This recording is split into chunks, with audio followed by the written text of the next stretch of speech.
welcome to Tuned to Yesterday, delivering shows from radio's golden years. Mark Lavonier, your host for an hour of crime. Later on, it's Night Beat from 1952, but first, an episode of Squad Room, heard on the Mutual Broadcasting System in 1954. Squad Room. Lieutenant John Douglas. I suppose one of the first things you learn when you break in as a police officer is that you will, while on duty, enjoy no such thing as a holiday. You will just experience more headaches. Still, the last thing we expected on this last day of the year was a dead body report. Sure, Lieutenant. That was Patrolman Collins, the Highway Amusement Park. Collins is a careful officer. A woman up high in a Ferris wheel. Dead, Lieutenant, not drunk. Ferris wheel? Forrester? Yes, sir. Stuffed under the seat of one of the, whatever you call them, cars, I guess, that you sit in.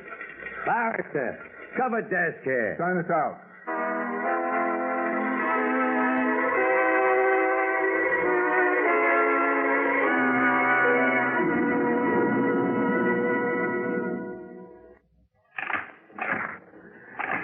Collins, how did you...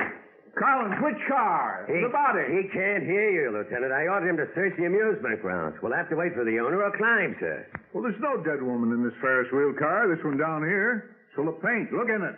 Red lead, terps, brushes. Mr. Goldberg, the owner's notified. He lives out in Queens Park. He's got to come quite a way. And what with the holiday... Well, which one? Which car? There are 20 of these cars up there on the wheel. Well, Collins, get over here. I don't see any body. Lieutenant, I better... Well, it's the third car, the one about 30 feet up in the air. Third car where? At 9 o'clock, sir. The blue painted car with the green and yellow trimming. If you look close, you can see her hand. The finger's sticking out of the open window. Well, how do we get up there? How did Collins get up there? He climbed. No, we can't make this wheel turn. We can't figure out how to make this engine. Well, how did Collins know that there was a dead woman up there? I'll take the blame, Lieutenant. There was some kid, some boy. Blame? Well, there's good kids, but, too much holiday exuberance. They climbed the gate, got into the amusement park here. Running around harmless, but carrying on, and they climbed up the Ferris wheel, and they saw her.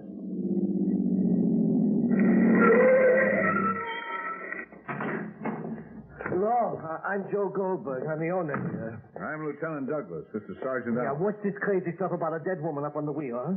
Can you start this thing? The wheel? Yeah, turn the Ferris wheel. Oh, yeah, sure. Bring that, when you get it started, bring that blue, yellow, and green car down. The one with the woman's finger sticking out of the side. You don't want that, huh? No, we don't. A little more. Oh, well, Happy New Year. Somebody went for a free ride. You know her? No, thanks, and I don't want to. Head all cut up, blood all over my feet. Would you, No, I don't want to be involved. Woman about, what, 35? 30 to 35. Her shoes. Do you see her shoes in there? Handbag's gone, too. Don't see any signs of identification on her. No sign of a weapon in the car. Yeah, I'm not moving her. Just wanted to see if... Hit hard in the head. It was something like a bar, maybe a piece of heavy wood. Notify the coroner, technical, and R&I. See if we can get fingerprints to identify her. See this? Found it under her on the seat. Recognize what it is, Lieutenant? No. It's a little plastic wheel. It's broken, a piece. Broken off a New Year's noisemaker.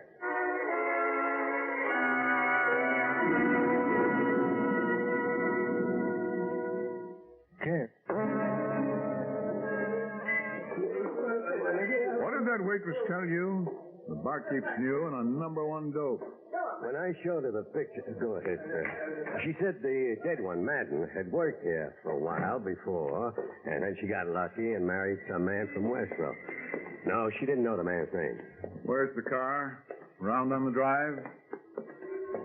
Well, that's not much help. We'll have to call Westville. Well, And the waitress also thinks, but she's not sure. She thinks she saw Hilda Madden in the joint on Christmas Eve with a tall, lean guy, middle-aged, parts his hair in a funny, sort of like an angled way. She says, this man has a big nose. Here's the car. And he wasn't Hilda's husband. She give you anything else on Big Nose? Well, quiet sort of a guy, she said. Keeps pretty much to himself. And he once mentioned he had a brother somewhere north up around Nashua. Well, all right. We'll put a teletype up to Nashua, but put a tail on that waitress, too. Let's go to Westville on the husband. And if Hilda Madden was going to drive the waitress home, she'd have to have a car. Stop off at the Hall of Records on the way. I'll look into the car registration angle. You go on up to Westville on him, the husband.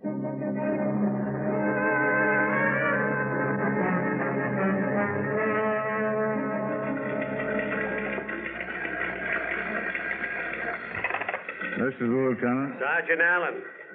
I'm still up here, Westville. I had trouble, but I hit gold. I located the husband. Good. He's a Paul Wilner, lives right here in Westville on Eucalyptus Avenue.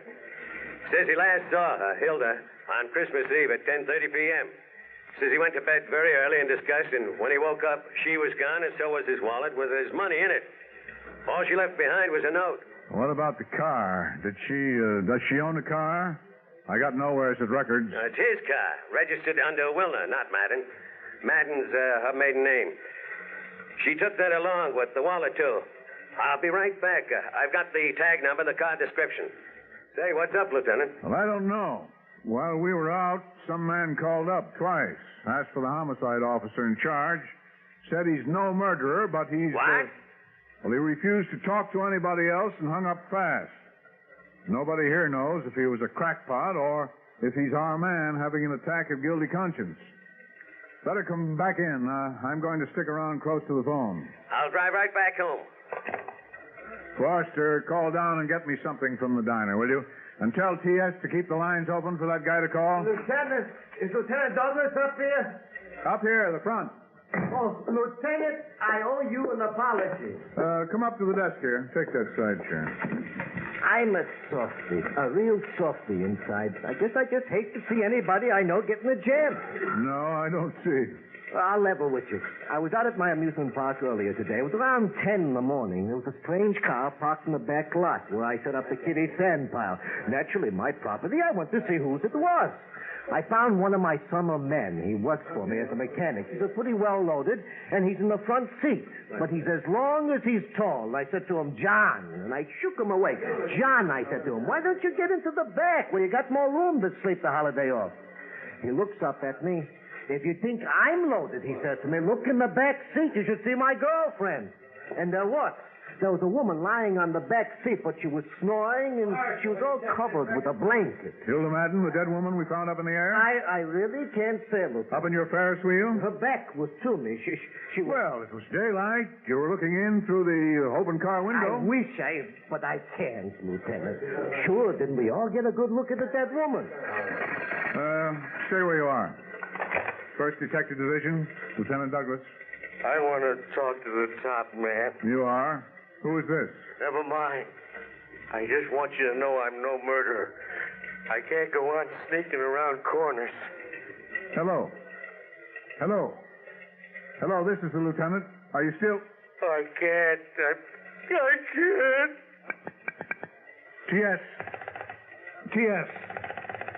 T.S., did you get... Oh, darn. Goldberg, what kind of voice does this summer mechanic of yours have? Voice? You mean when he's sober? Gee, I never paid notice. Why, was that him? The way you were acting on the... Acting on what? Your telephone just now. What's the full name of this fellow, John? John what? I don't know. In my business, you're glad to get a machine man, a mechanic who'll hang for the whole season. I pay him cash, and I don't smell his breath. He keeps the wheels turning in the summer season. He's happy. I'm happy. What do I care about his John Hancock? You said strange car. Then he wasn't sleeping in his own car? The man doesn't own the car. I didn't say he did. Maybe it was the woman's car. I don't know, sir. Mr. Goldberg, I'm going to have to ask you to stay around.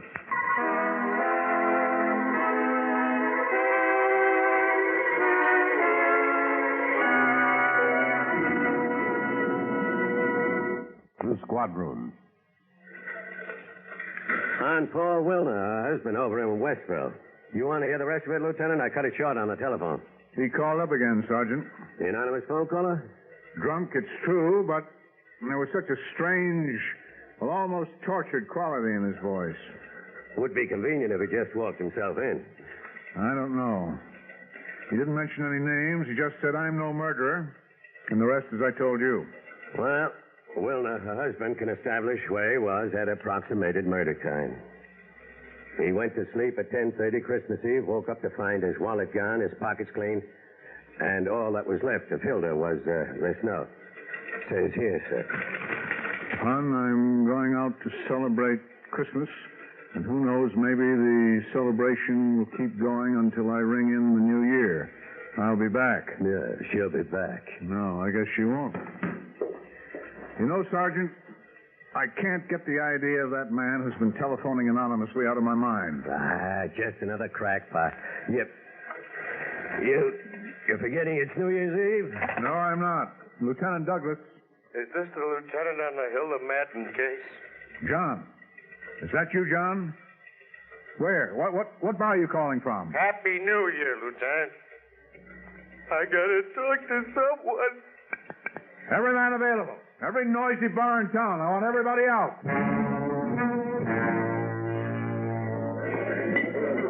Sergeant. Big nose.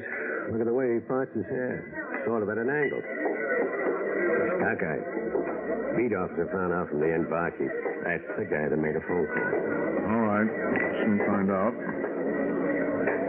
Hello? Who? Police Lieutenant Douglas? Hey, sit down. Have one. Are you the man that's been calling me? Old Lang Syne. It's the season to be jolly. Lieutenant's talking to you, Buster. I'll handle it. Have one. You are the man, aren't you? I did it. Killed Hilda Madden. I just can't go on with this. Killer's life is a lousy way to have to live. Look at that crowd. Have to sneak around corners. Look at that crowd. They're having fun. I don't always be sneaking around corners. Can't give your right name to people. Lieutenant, you see, I heard I did time once many, many years back. I robbed. So I know ways to find out. And I asked, and I found out you're supposed to be a right bull, so I telephoned. Without telling me your name or... Johnny Beller. So? You know any more now? Names are easy. What the heck, for 58? Have a drink, Lieutenant. You'll get your case white. Sorry. I'm doing everything too fast lately. I got the greed, I guess, in this crowd. Listen, I know I'm a loner here. The company, I gotta talk to you, but I guess my time's up. I got the greed to live. I killed that girl, Lieutenant, not out of any misbegotten evil in my heart. Look, sit down. Here, and sidekick, have... Well, anyway, here, at least ginger ale. Gosh, what Boy Scouts. New Year's Eve, see? That's enough. Right, you too. What are you, a sergeant? Keep talking. Go ahead. I met her on December 21st, drinking. Well, we got to talking, social. I had a wad of dough on me, good wad, because Gover, he advances me 200 against next season. And here it is, it ain't even Christmas. We leave the bar, Hildy and me. She's got a car parked. I get in. Listen, I was tired, so I must have fallen right to sleep. I wake up, and I'm in the gutter. Dirty water, wet newspapers all over me. I have under a newspaper delivery truck down by the depot where the freight comes in. I could have been killed if the truck driver came for the truck. I get up, and she's gone. The car, of course, is gone, and my wallet's gone with my 200. And so's Christmas for me, and the New Year, too. Where'd you get this money on the bar here? Let him talk. I don't know what to do, but I know I'm going to get my money back. All I had was the look of her and her car, the go on in my head. So I hung around, for days, down on Lower East 10th. Slept on loading platforms, cold, wet. I even got the price of cigarettes. Christmas Eve, I figured she's going to be celebrating. And she was. I waited near the bar where I met her. And out she comes. I asked her for my money. She denies any knowledge of the whole thing. I told her, I said, look, I know you took it. I know you got it. But I'm in a jam. I'm reduced to a mooch because of you. I was going to hit a bus for port. I got work. I always got amusement park playland. If I can't connect, I can always wire onto a carny or a traveling industrial exhibition. I can't get old-timers like me. Men like me, they're long married. They're staying home. They're working for the utilities or in truck repairs. They're steady with contractors. Look, I beg you, give me back part of my kick so I got travel money. I need, I figure, at least 80. But she laughs right in my face. Says I'm dirty. Go away.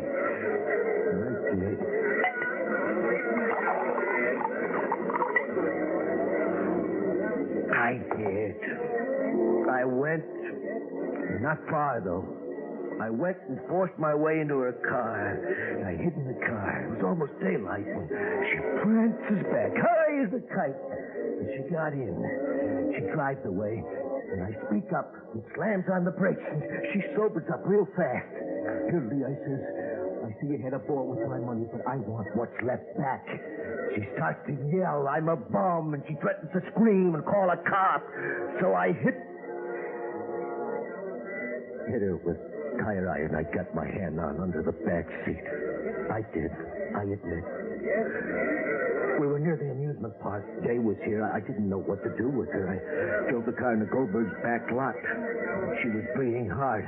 She was still alive. I guess. Yes. I covered her with the blanket in the back. I don't know, but I must have passed out. Next I know, Goldberg, he's looking, shaking me. I guess he told you, but he didn't know. He smelled hooch. I guess he figured we were just both drunk. After he left, I didn't know what to do anymore because she was dead. So I put her in one of the Ferris wheel swing cars and put her up in the air. I didn't want to do that with Mr. Goldberg's equipment. What did you do with her car? West of the city line. I'll show you. It's in the woods. I'm no murderer, Lieutenant. But I am. Sure are, mister. Let's go. Let me, please, finish my drink.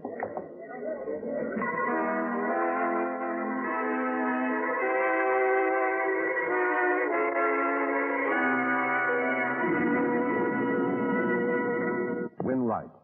Sergeant Allen, Dan Ocko. Goldberg, George Tanner. John Beller, Sam Gray. Squad Room on Tuned to Yesterday, a broadcast from 1954 on the Mutual Broadcasting System. If you were a listener in New York City at the time of that airing, you could have tuned to WNBC for the quiz show Walk a Mile, Jack Gregson's variety show on WABC, or at 8 o'clock on that Sunday night, the crime program on WCBS, The FBI in Peace and War. You're listening to an hour of crime on Tuned to Yesterday with your host, Mark Lavonier. Another 5-minute mystery.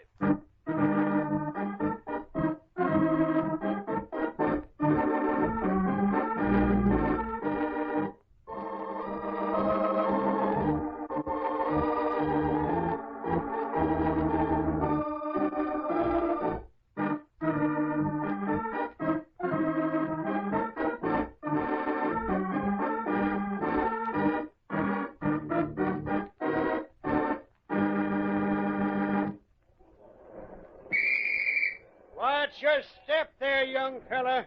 You shouldn't be walking against the light with traffic so heavy. Sorry, officer, I didn't see it. Holy smoke, what was that? Officer, a woman's falling out of that window. Good heavens, she'll be killed. Okay, back up here and let me through. Hey, Clancy, better call an ambulance. I'm going up to that hotel window to do a little investigating. You say your wife Rita jumped from this window, Graham. That's right, officer. Miss Carlton here and I tried to stop her, but we weren't able. Rita and I were old friends, officer. My wife had been in ill health for some time. She had a nervous breakdown, and it seemed to make her afraid of everything. She feared elevators, high buildings, everything. I invited Miss Carlton for dinner this evening. Thought that perhaps she could cheer Rita up a little and help bring her back to normalcy. But she changed so much. How's that? Well, instead of being cheered, she imagined that I was coming between her and Mr. Graham. Even accused me of it directly. Then, tonight, with a startling suddenness, she stood up angrily and pushed over the coffee table, saying she knew we thought her crazy. Then she ran to that window, climbed up on the sill, and jumped. This window's pretty small. And these newly made scratches on the windowsill, they're hunks of wood torn out by your wife's fingernails, here on the outer edge of the sill. She must have made a grasp for the sill after she jumped. Miss Carlton and I both finally attempted to grab her, but we got to the window just as she fell forward, head first off the ledge. Head first, eh? That's right, officer. She climbed up here on the sill. Then, just as Miss Carlton and I made a grab for her, she leaned forward and fell. Oh, it was terrible. If only Graham and I'd gotten there a fraction of a second sooner. Maybe if I hadn't been here, this wouldn't have happened. Very true, Miss Carlton, and perhaps neither would I have to perform my little duty. Your duty, officer? Meaning, Miss Carlton, I arrest you and Mr. Graham for the murder of Rita Graham. In just a moment, we'll see whether you, too, detected the flaw in Graham's and Miss Carlton's stories. But first...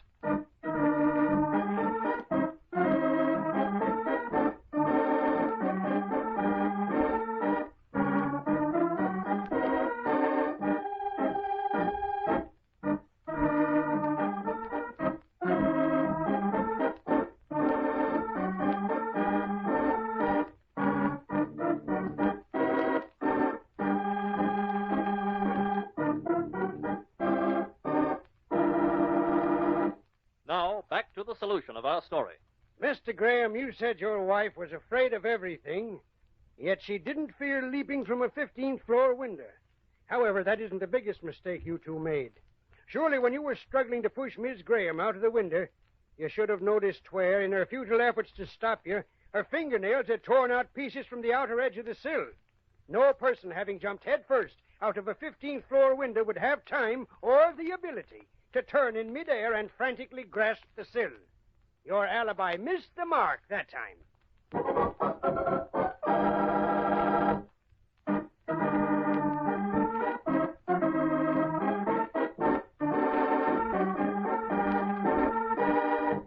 Now Frank Lovejoy stars in Night Beat, an NBC broadcast from June 19th, 1952. NBC presents transcribed Frank Lovejoy in Night Beat.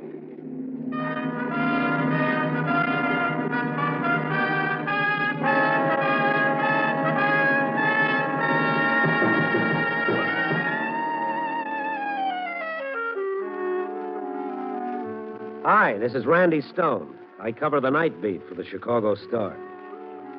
My world is neatly divided into two parts, day and night.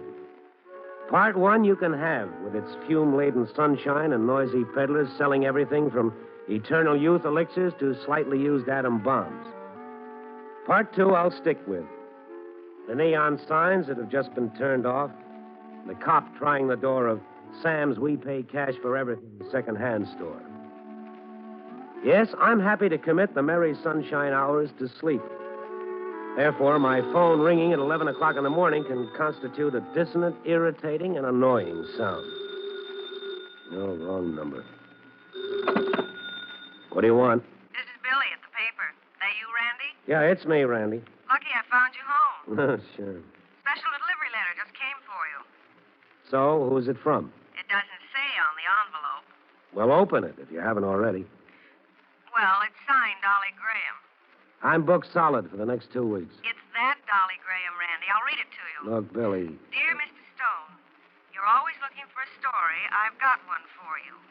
I can prove that I was not responsible for Mrs. Thompson's death, that I have been framed.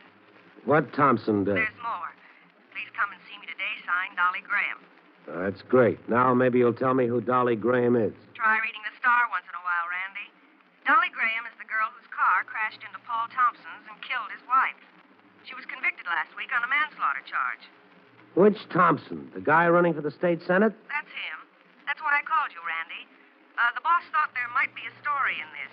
Oh, fine. Well, tell him to break up a canasta game and send one of the day boys over to see her. As long as she sent you the letter personally. Oh, I ought to take this phone and rip it off the wall. 11 o'clock in the morning. Look, Randy, Where is she? Woman's Detention, California Avenue. Might be a good idea if you came down here first and read up a little on the trial. Did I say I was going? You're fighting it, Randy, but you're losing. Okay. I'll be right down, but I'll hate myself for it.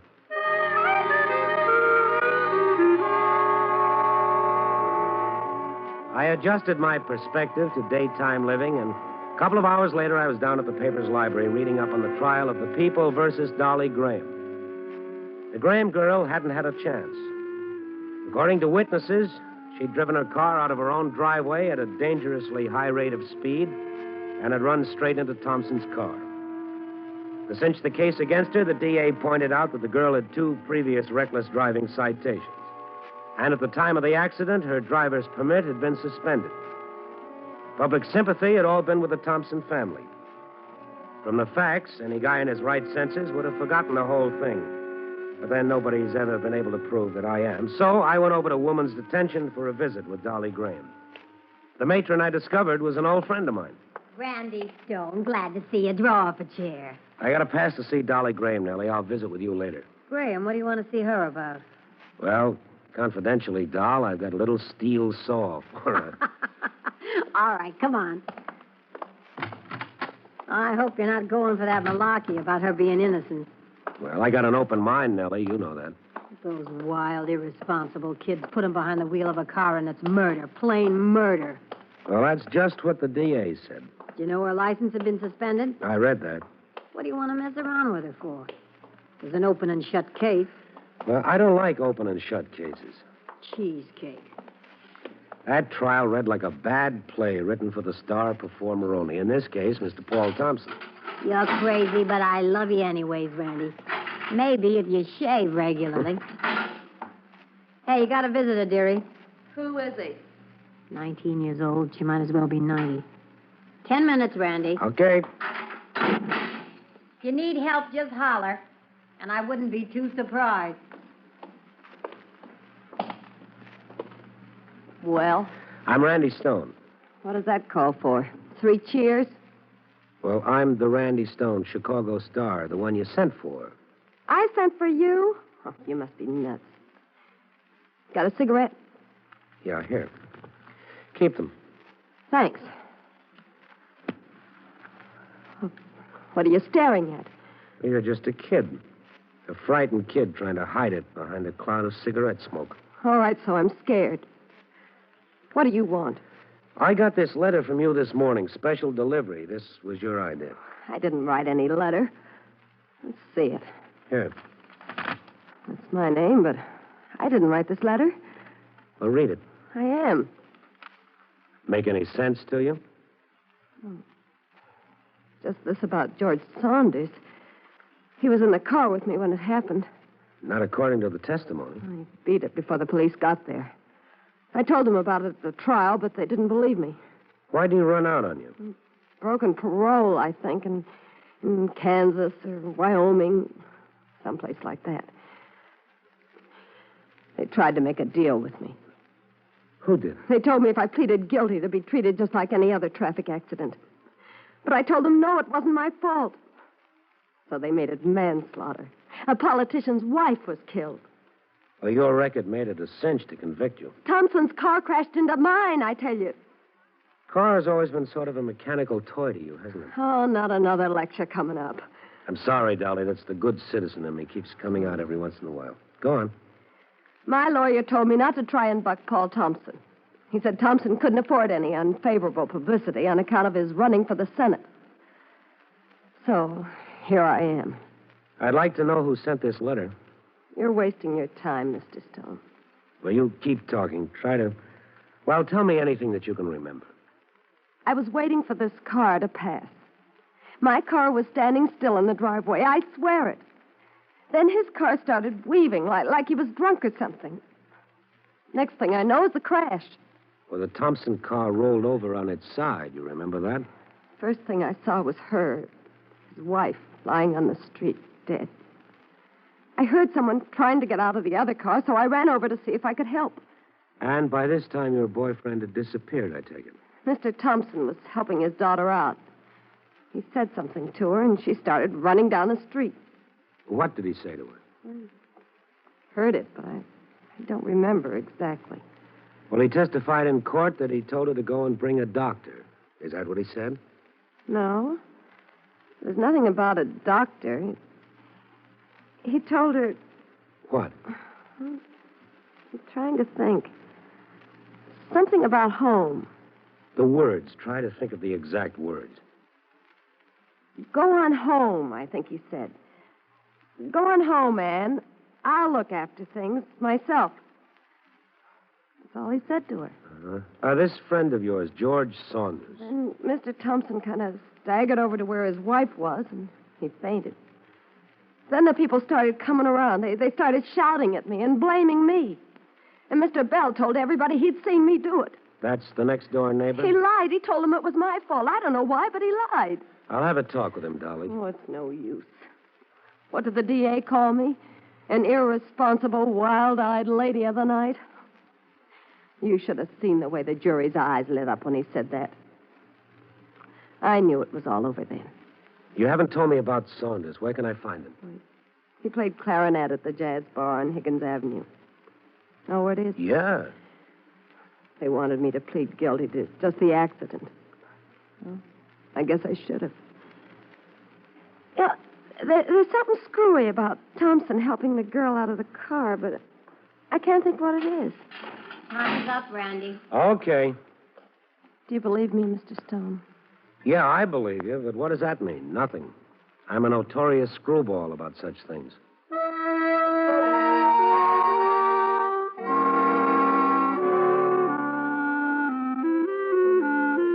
I believed her. Maybe it was intuition.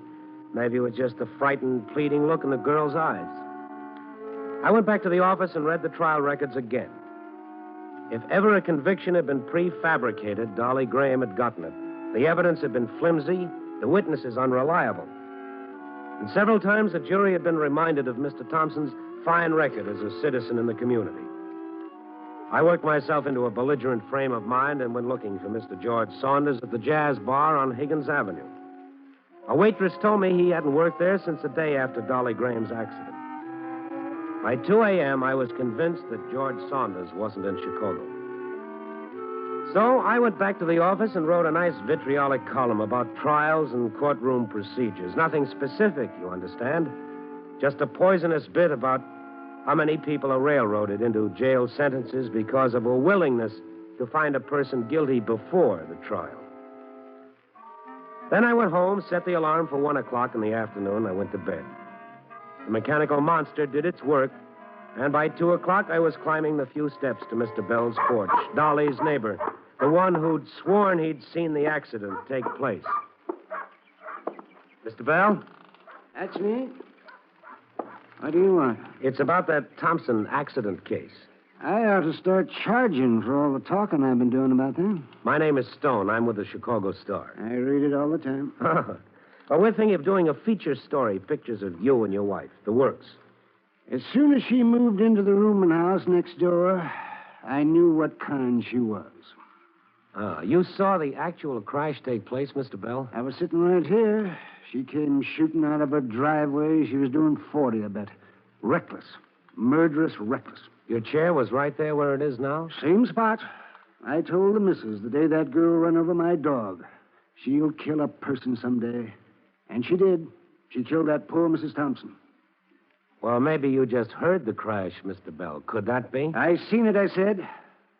She ran over and killed my dog. And did it deliberate. And you think she was sorry? Not her.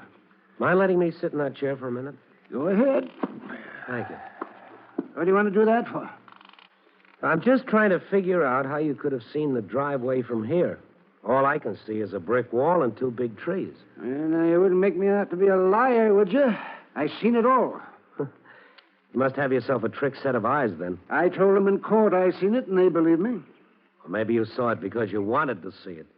You weren't exactly fond of that girl, you know. It's nothing to do with it. If I hadn't seen it, I'd have said so. You'd have had to be hanging a foot over the railing before you could have seen the accident. Well, maybe that's what I was doing then. You can't make no liar out of me. You go talk to Miss Marks. She lives in the same house as that Graham girl. She's seen it, too. Uh-huh. I'm going to. Oh, is it all right if I send somebody around here later to take some pictures? Why, sure thing.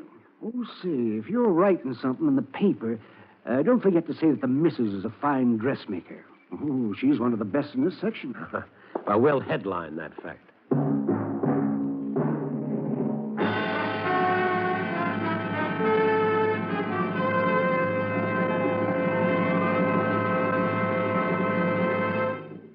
NBC is bringing you Night Beat, starring Frank Lovejoy as Randy Stone. This is a call to service for 50,000 young women.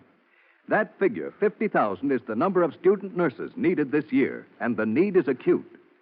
Women trained in the nursing profession are wanted because of increased requirements in serving the armed forces. Student nurses pursue interesting, vital subjects in well-equipped classrooms and laboratories.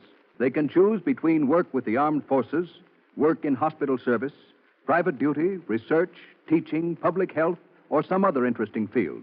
Now, to qualify as a student nurse, a young woman must be a high school graduate or college student of good health and character. To answer this call, go to your nearest hospital or collegiate school of nursing or talk with your school advisor.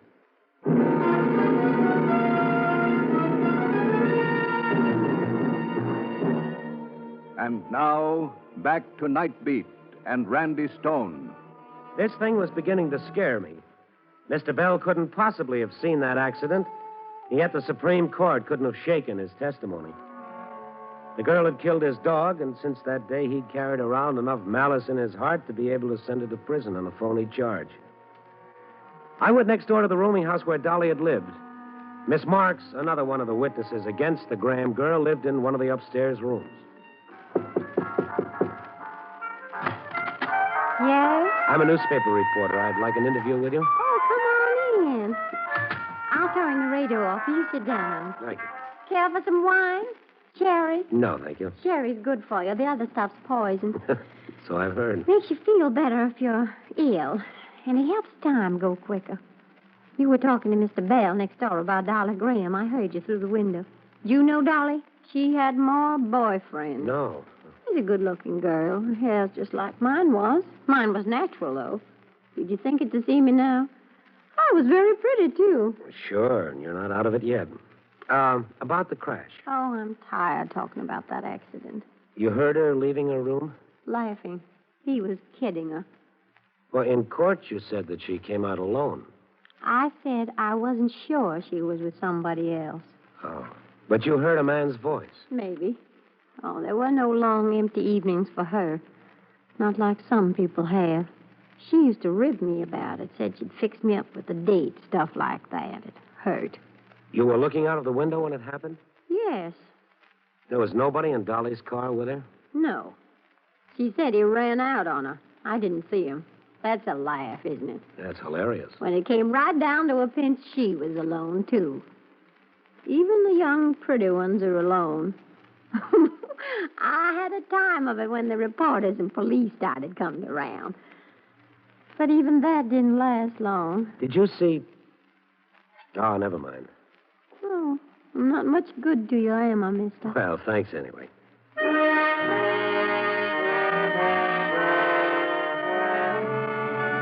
I checked into the office about 3 o'clock. Billy, the managing editor's girl, Friday, collared me. Randy, come into the office for a minute. What's the matter, Billy? You look very unhappy about something. Not me, the managing editor. It's this morning's column of yours.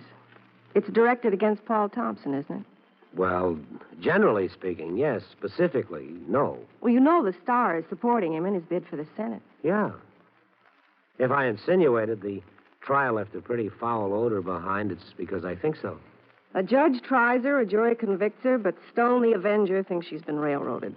Like a rocket-powered express. Thompson's attorney's phone. The M.E. wants no more of it. Oh, I see. As a matter of fact, Thompson wants to talk to you. Since when is the Star influenced by politicians? Proof's one thing, Randy. Conjecture's another. Give the boss proof and he'll print it. The girl is taking a phony rap. I'm sure of it. All right. All right, get yourself fired. I sent one of the photographers down to take some pictures from a neighbor's house. Those pictures are going to prove the guy was lying. He said he saw the accident. He couldn't have. You're going to need something a lot more conclusive than that before you can make a story out of it, Randy. I know it. I'm working on 2 more angles. First, to find out who wrote this letter. Then to find Dolly's boyfriend, the missing musician. You believe there was a guy with it? Yeah. Let me look at that letter. A friend of mine, Alf Harriman's on the board of the local musicians union. He's trying to trace this Saunders for me. If he phones while I'm out, will you take a message? Mm-hmm. This is a girl's handwriting, Randy. You sure? Pretty sure. Was mailed from Wilmette late last night. It's about 30 miles from here. High-class residential section. I live here, remember? The boss told Mr. Thompson you'd call him as soon as we heard from you. It's late, Billy. He said no matter what time it was, he wants to see you. Well, I'll go see him now. Don't forget, if Harriman phones, take the message. Harriman? The guy from the musicians union about Saunders. Oh. Now, how about Paul Thompson? He lives in the Nelson Apartments on Lakewood Terrace. Good. I'll call you as soon as he's had me bounced out on the street.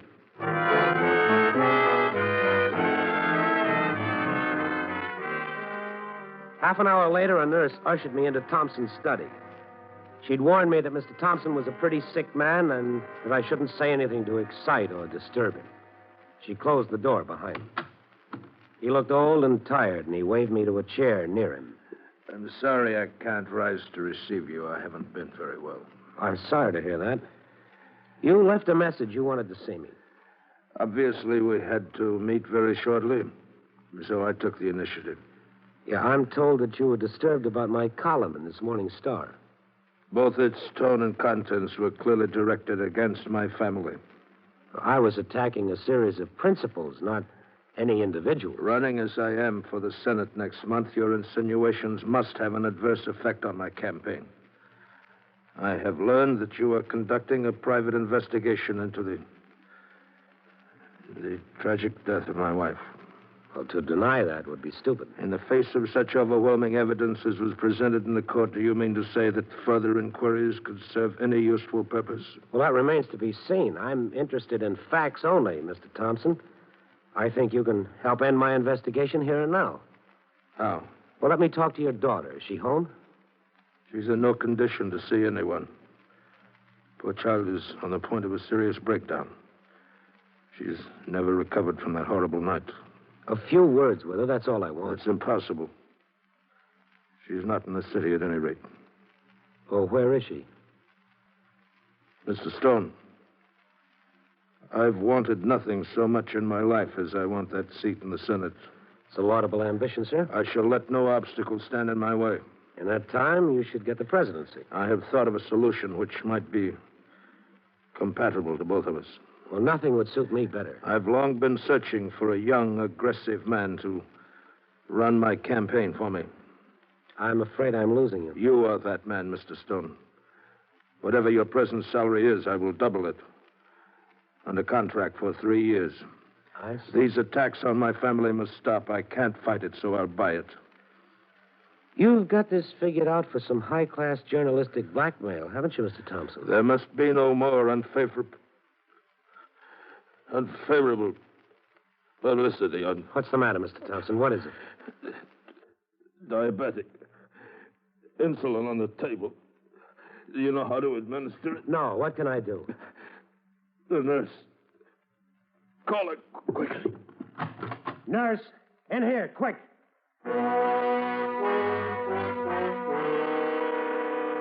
The nurse gave him the insulin, and I watched life come back to him. He tried to talk to me, but the nurse insisted that I go, an order I lost no time in carrying out. I got to a phone as fast as I could and called Billy at the paper. Hello? Billy, I want you to do something for me in a hurry. Wait a minute. Your friend from the Musicians Union phoned. Well? He's located Saunders at the Exeter Hotel, downtown, room 312. Oh, good. Now, if I can get to him tonight. He's in his room. I checked with the clerk, and I sent one of the boys down to follow him in case he leaves. Thanks, Billy. It's nice to have you on the team. I saw the pictures taken from Bell's porch. He couldn't possibly have seen the accident. Yeah. I'll go and talk to the musician right away. Now, here's what you got to do for me. Yeah. You go down to the Motor Vehicles License Bureau, get me all the information you can on the Thompsons' driver's license, both the old man's and the girl's. What's on your mind, Randy? I don't know yet. Well, I don't know if they'll give me any information this time of night. I'll give them a spiel about the Public Records Act. That'll work. When'll I see you? As soon as I can bring Saunders back to give us tomorrow's front page story.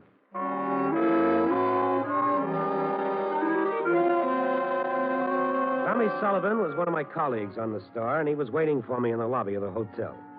The musician was still in his room, he told me. I climbed 2 flights of stairs with a dingy fire trap. Saunders was in his room, all right. I knew it as soon as I stood outside his door.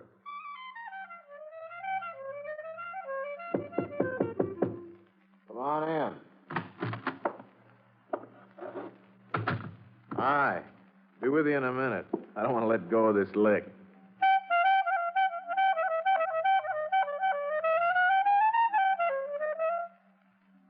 How'd you like it? That sounded great. I don't think I know you. What was it you wanted? It's about Dolly Graham. You a policeman? Nope. Oh.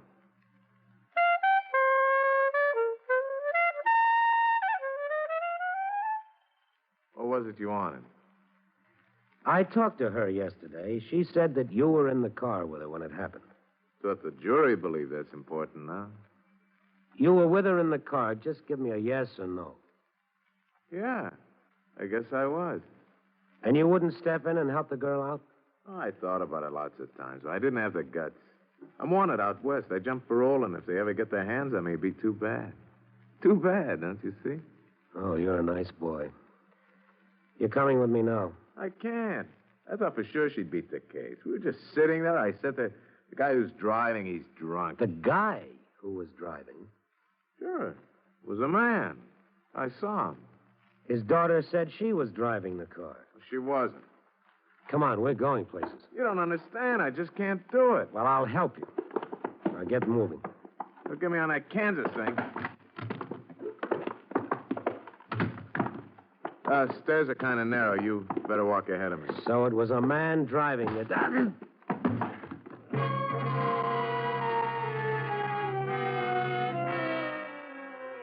I don't know what he hit me with. If it was a fist, it had been milled by the American Steel Company. I went down and he got away from me. A couple of aspirins and a cab ride later, I was back at the office.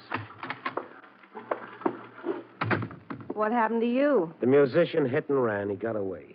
What did you find out about the licenses? Thompson's daughter, Anne. She had a license issued to her, all right, a day after the accident. After the accident. It's beginning to gel. That isn't all. Thompson's own license had been revoked over a year ago for reasons of health. That's all they tell me. How's it look to you, Randy? Thompson was driving. That's why he helped the girl out of the car. He got out first. He knew there'd be no doubt of his criminal responsibility, so he got the girl. Proof. We've got to prove it. Well, I'm pretty sure I know how to get it. I think I know who sent me this letter. Ann Thompson? Yeah. She just couldn't go along with it all the way. The old man knew it, too. That's why he kept her out of town. The letter was postmarked Wilmette. Shouldn't be hard to find her. You going to see her tonight? Let's get busy on it.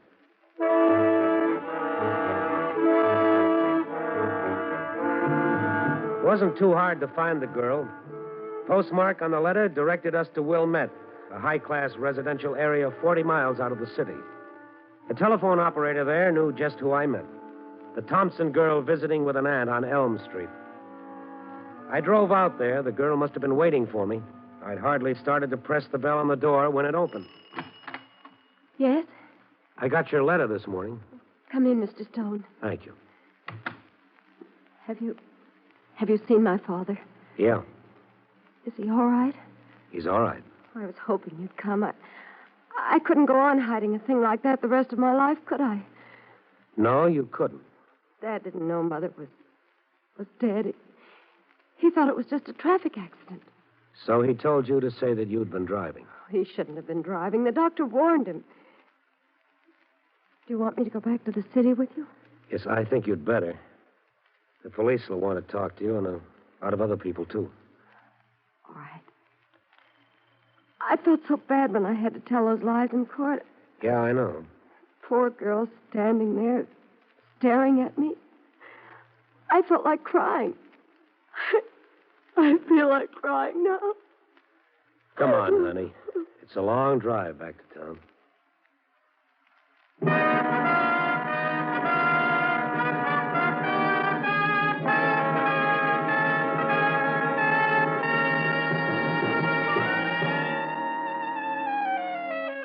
So, what does it prove? Maybe nothing. But then look at it this way. Dolly Graham almost served a prison term because of a chain of what amounted to perjured testimony. Oh, nothing intentional, mind you. Mr. Bell was too righteous a man to deliberately swear falsely. He just called his shots the way he thought they should be. And the same with the lonely Miss Marks, who substituted bitterness and a small drop of sherry for the truth and nothing but the truth. And Mr. Thompson, who couldn't possibly lose the Senate race. See how some of the facts became confused in their minds? Because first they were confused in their hearts. And that's the truth of the matter, and those are the facts. Yep, by golly, honest Injun and sure thing. Copy, boy.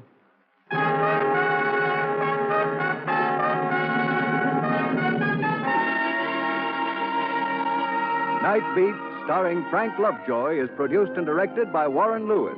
Tonight's transcribed story was written by Lewis and Rousseff, with music by Robert Armbruster. Featured in tonight's cast were Jeanette Nolan, Howard McNear, Bill Conrad, Paul Frees, Charlotte Lawrence, and Betty Moran. Listen next week at this time and every week as Randy Stone searches through the city for the strange stories waiting for him in the darkness. 3 chimes mean good times on NBC. Tomorrow evening, there's a favorite program for every taste on NBC. Western fans will want to hear The Roy Rogers Show, while music lovers will find enjoyable listening on The Mario Lanza Show. And to tickle your funny bone tomorrow, hear Bob and Ray, this year's winners of the Peabody Award, radio's highest honor. Yes, Friday brings entertainment for everyone with Bob and Ray, Mario Lanza, and Roy Rogers. Dragnet brings you authentic adventure of your police force tonight on NBC.